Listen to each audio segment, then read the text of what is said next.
So concept zero is that sound is longitudinal waves. That if I were to beat on the head of a drum, the drum head moves in, and when it moves in, it makes an expansion. When it moves out, it makes a compression. And these compressions move through the air. And the length between compression and compression is our wavelength, right? And so, I don't know what concept this is, concept zero. This is concept one, right? Is it of those frequencies, human hearing is typically specified as being from 20 hertz to 20,000 hertz, right? So let's just listen to what that is. Let's go here. Let's make it same as the left. Let's make it 20 hertz. And let's turn some speakers on here. All right. Let's see what this does to us. What is 20 hertz? Can we hear it? I can. Yeah. It's like a very low note, isn't it? Yep. There we go. So it's, and then somebody in like second period said, let's try 19 hertz. And we did it, and nobody could hear it. No, I'm just kidding. It's like, yeah, you could. Oh, yeah, I can. It's like a motor revving up, right?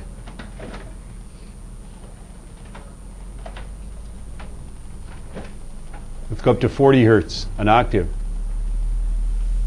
Ooh, that's pretty good, isn't it? That's like a pedal tone on an organ, right? Let's go up another octave. So doubling a frequency makes it go up an octave. Yeah? Let's go up another octave. Bob. Bob, bob, bob. Let's go up another octave. Bob.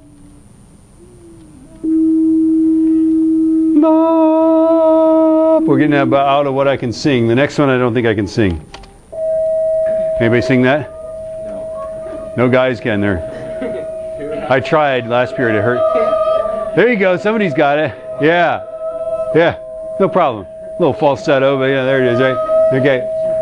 Are you ready for the next one? I can sing falsetto. Oh, God. Nope. Yeah, we can't really sing that one, can we, right? So now we're actually kind of leaving notes. We're leaving notes that you might have in music. Can we not do this? I find this very distracting.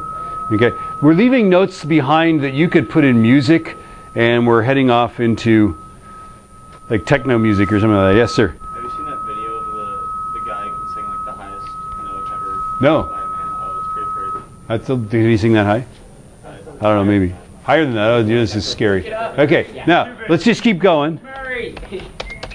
Oh, my ears are bleeding. Stop. Okay, so obviously we've left music behind, so then the question is, why do we need the other, well, basically 90% of our range. We're only up to about 2,000 hertz, and it's like we're beyond notes that could be in music, right? So the answer to that is that very rarely is a particular note, even though a note played by an instrument or whatever. Can I interrupt? Can we not do that right now? Yeah, thanks. Okay. The note in music, basically, it's very rare that any note is just one note. Okay. And so let me just show you this. Okay. This is a fast Fourier transform. On the right is going to be a waveform, and on the left side is going to be the fast Fourier transform. Now, do you guys know what a fast Fourier transform is?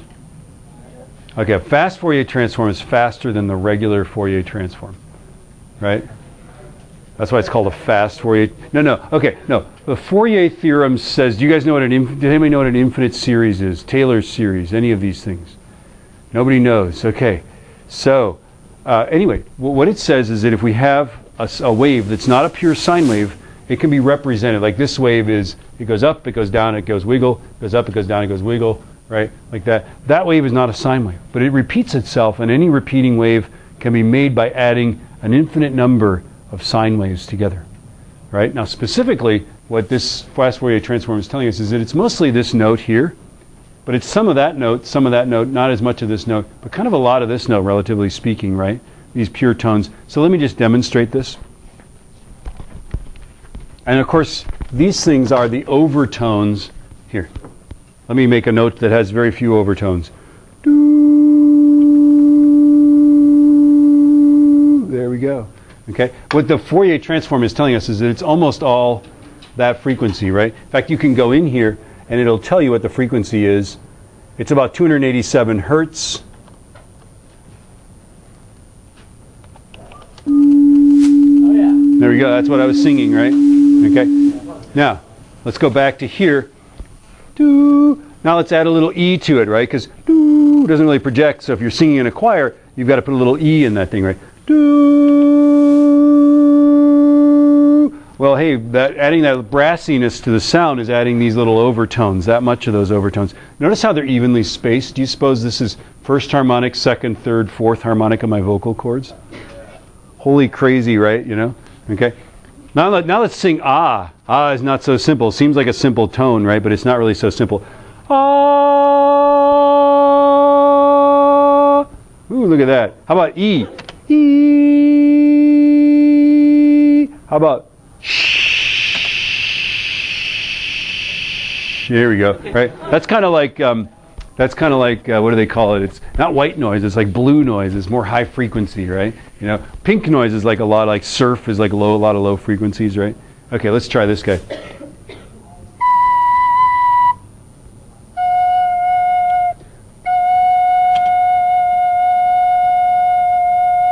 There we go. Oh, that's kind of cool, isn't it? Okay, that's a funky pattern, right? Notice it's this guy. Not so much of the second harmonic. I don't know why. A lot of the third harmonic, right? First harmonic, second harmonic, third harmonic, right? So they're evenly spaced like that. You're seeing the harmonics on there. That's kind of cool, isn't it? How about if I just blow it a little harder?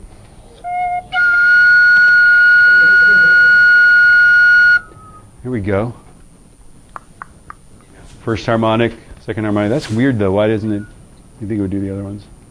All right. So anyway, you can spend a lot of time. This is just kind of a cool thing. If you took, by the way, if you took all of these things like that and you created those things, and this is called reverse fast Fourier transform, if you take those things and play them, right, this much of this frequency, this much of this one, a whole lot of that one, right, it would sound like the penny whistle, right? So this is how those like sampling synthesizers work.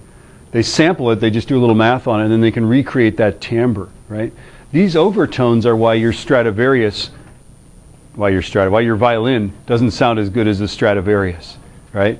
The violin itself has all these little overtones. You can play the same note on your violin, but the Stradivarius plays it better because it's got all those rich overtones, right? This is why the $300,000 trumpet sounds better than the $300 trumpet, right? You know, it's like, it's these overtones like that.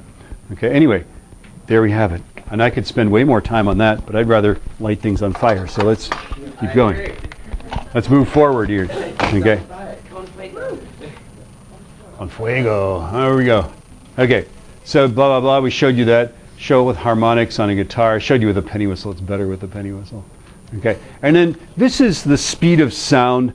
If when you're looking at your book, if they ever give you the speed of sound and they give you a temperature, beware, right? They're giving you the speed of sound and it varies slightly with temperature. So the speed is 331, right? Plus 0.60 times T. This is T in Celsius. That's your first clue that, is that how you spell Celsius? Yes. Doesn't look right. Anyway, this is your first clue, by the way, that this is not really a real formula, right? Your second clue might be that if you're an engineer, you'd know that the speed really is the square root of elasticity, like K, sort of like K, only for a fluid, right? Divided by the density. So it can't be a linear function with temperature. Right? So why do you suppose that sound goes faster in hot air? Move more freely. Yeah, it's less dense, isn't it? The denominator gets smaller, right? It's the same amount of force to compress it, but it's less density, right? And so that's why it goes faster. It can't be a straight line, but at close to this temperature, this is what it is. So just for fun, everybody take your calculator out. It's 20 Celsius in this room. Plug 20 degrees Celsius into this thing. Don't turn it into kelvins, just put 20 in there, right? What do you get for the speed of sound? Holy cow, do you suppose that's where it comes from? Or rather, do you suppose that's the standard value that they just sort of fudge to make it work, right?